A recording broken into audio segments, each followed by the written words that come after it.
Oscar, Marcelo Longobardi por Mitre, buen día. Buen día, Marcelo. Muchas gracias por llamar. No, gracias por atendernos, Oscar. Bueno, queremos saber qué pasó, que hay dos centros de la Favaloro que cierran, en San Isidro, perdón, en Pilar y en La Recoleta.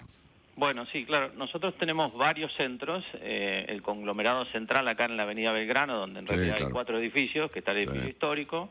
Después tenemos el de la calle Luisa Espeña, que nosotros llamamos Centro de Vida, que también es medicina ambulatoria. Y los dos últimos que se habían inaugurado, que es el de Pilar y la calle Arenales. Que son los que estaríamos cerrando en las próximas semanas. Esos dos centros son edificios alquilados y eso es uno de los motivos, obviamente minoritario, pero es una razón también. La medicina, como ustedes a veces lo comentan, venía deteriorándose, producto de la devaluación, sobre todo en los centros como el nuestro, de altísima complejidad, donde los insumos son dolarizados, la inflación. Y por otro lado tenés que la medicina se paga siempre con atraso, no es un pago inmediato como cuando uno va a comprar algo a una pizzería, por ejemplo, para hacer un ejemplo un poco vulgar. Entonces claro, eso traía un deterioro de la rentabilidad, sobre todo en las prácticas de alta complejidad, donde a veces la gente se confunde, cuanto más caro lo que haces, menos rentable es. La medicina es más rentable la de baja complejidad. Si a eso vos le sumás una caída dramática del volumen de entre el 50 y el 70% en diferentes prácticas, la viabilidad se hace un poco muy difícil y ese es un poco de los motivos de hacer una reorganización de emergencia, ¿no? Sí, sí, sí. Ha caído mucho, evidentemente, las consultas y las intervenciones por fuera de lo que está ocurriendo, ¿no? Claro, eso sigue una tendencia mundial y yo creo que ahí nosotros quizás tenemos que asumir, como siempre, cuando ocurren cosas uno tiene que mirarse uno mismo si no ha cometido errores.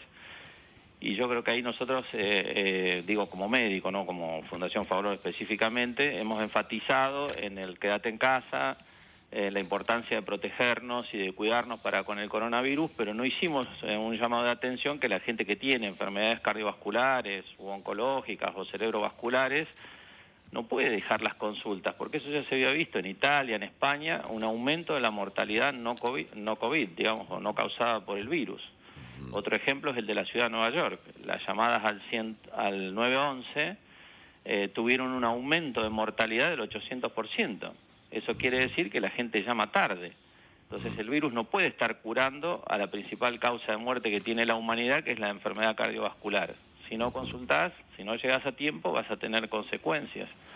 Entonces eso es algo que quizás no hicimos o no se hizo, digamos, la salvedad. Ahora todas las sociedades, todos los médicos conocidos de las instituciones y el ministro, inclusive creo que fueron ustedes los que lo sacaron al aire el otro día cuando él decía las terapias intensivas están semivacías. Sí, claro. Y bueno, eso es lo que trae un poco la consecuencia, sobre todo sobre la medicina privada, que es la que atiende el 70% de la salud de la Argentina. ¿Y qué puede estar pasando, por ejemplo? ¿Puede haber gente que tiene síntomas y se los aguanta en su casa? Yo creo que la gente tiene mucho miedo, Marcelo, de consultar. La gente cree que el hospital es un lugar donde vos vas a ir a infectarte y la verdad que yo creo que es el lugar donde, no digo que sea el de menos chance, porque quizás el de menos chance es estar solo en una plaza al aire libre, donde si no tenés a alguien cerca de ninguna manera te vas a contagiar.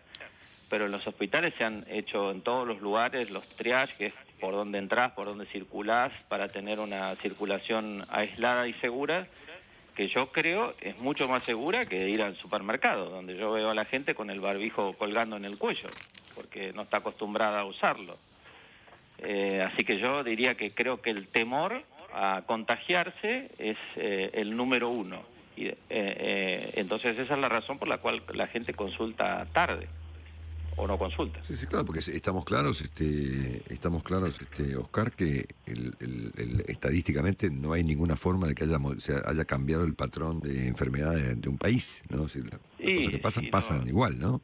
Si eso sucediera y lo descubriéramos, estaríamos ganando el Nobel de la Medicina, diciendo que el virus, la infección por el virus, así como produce algunas enfermedades raras, como esa de los chicos que parece un Kawasaki, una enfermedad inflamatoria, cura la enfermedad aterosclerótica. Sí, claro. O sea, hasta donde mi saber, mi pobre saber y entender da, eso no estaría pasando. O sea, no hay ninguna razón para pensar que Sí. Hubo El algunos que virus, dijeron que el al principio, que como la gente está en su casa, trabaja menos, tiene un poco menos de estrés, pero la verdad yo no adhiero a esa teoría. Creo que la gente está más angustiada, más estresada, más problemas económicos en todo el mundo, así que tampoco creo en eso. sí, no, claramente. Bueno, ¿cuánta gente trabaja en estos dos lugares, Oscar? Ahí trabajan entre los dos centros 50 personas que vamos a hacer todo el esfuerzo posible para reorganizarnos y concentrar la actividad en los centros que tenemos. Pero, como me preguntó alguien ayer, si vos me preguntás si me haces hacer un pronóstico a 2 semanas o 3 semanas, es imposible hacerlo. Digamos, esa es la estrategia que se ha tomado, vamos a reorganizarnos para no echar a nadie. El recurso humano de un hospital es lo más valioso. Vos podés salir con el nombre del cartelito en el bolsillo y ponerlo donde quieras. Lo importante es la gente que trabaja, y la que lo hace ahora, no la que lo hizo antes ni la que lo va a hacer en el futuro. Y eso los hospitales no lo quieren perder, porque lleva mucho tiempo, mucho dinero, mucho esfuerzo formar al personal. Y el personal no es solo el médico, es el no médico, desde el primero que recibe un paciente en la puerta de entrada de un hospital es una persona extremadamente importante y capacitada, entonces no se puede perder. Pero bueno, la situación por otro lado, desde el punto de vista económico y financiero, es muy, pero muy complicada.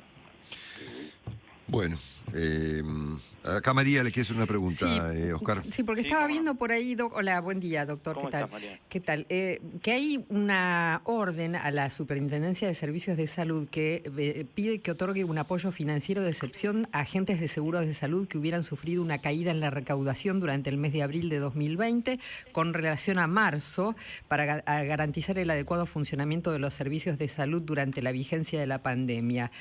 ¿Ustedes no pudieron obtener algo de esto? Sí, tenemos los planes de asistencia del gobierno, en eso está, nosotros ya en diciembre habíamos entrado al PPC, que es el Programa Preventivo de Crisis, que es un aporte, y ahora el ATP, que también es un aporte, que el gobierno lo publicó, donde están, hasta donde yo entiendo, casi todas las instituciones de salud. Claro. Pero eso en un presupuesto de un centro de altísima complejidad como el nuestro en el máximo deben ser unos 50 millones para un presupuesto de 400 y pico de millones de pesos mensuales. Uh-huh. O sea, el costo de hacer funcionar en una institución de altísima complejidad como esta es extremadamente elevado. Claro, claro. Y tener que reducirlo también es muy complicado porque, a ver, la Fundación Favaloro problemas ha tenido muchas veces, desde la pérdida del líder y toda esa historia que ustedes conocen. Nosotros siempre hemos creído que la forma de hacerlo autosustentable, tal cual somos, es crecer. Y hemos apostado a las alianzas con privados y también a las públicas privadas, como los intentamos en el gobierno anterior, que no se pudo terminar de concretar. Entonces, reducirse puede servir como una medida de reorganización en lo inmediato, pero eso no es sustentabilidad a largo plazo de la Fundación Favaloro. Nosotros, para poder sobrevivir, tenemos que ser muy grandes, tenemos que tener muy alto volumen y ser muy eficientes. Todas esas cosas que se han hecho. Y tenemos que tener también una competitividad que sea, te diría, no me sale exactamente la palabra sin generar un problema, pero que seamos todos iguales en la competencia. Nosotros en la Fundación Favaloro, gran parte del núcleo, del corazón central, que es la cardiología, la cirugía cardiovascular, los trasplantes, somos todos empleados en relación de dependencia. Y eso tiene un costo financiero muy importante. Y eso yo lo he discutido con funcionarios de muchas administraciones, lo hemos discutido en la FIP, porque eso te pone en una situación de una desventaja competitiva. Es decir, si yo pago las cargas sociales de todos mis médicos, obviamente lo tengo que recuperar en los costos de lo que estoy produciendo. Entonces después no me pueden comparar con un centro que dice esto es más barato, pero le paga a sus empleados por honorarios. Claro. Porque ahí se vuelve una competencia totalmente desleal. Oscar, gracias por este contacto con nosotros. Le mandamos un abrazo. Estaremos en contacto más seguido. Gracias por todo. Gracias, Marcelo. Gracias. Oscar Méndice, director de la Fundación Favaloro.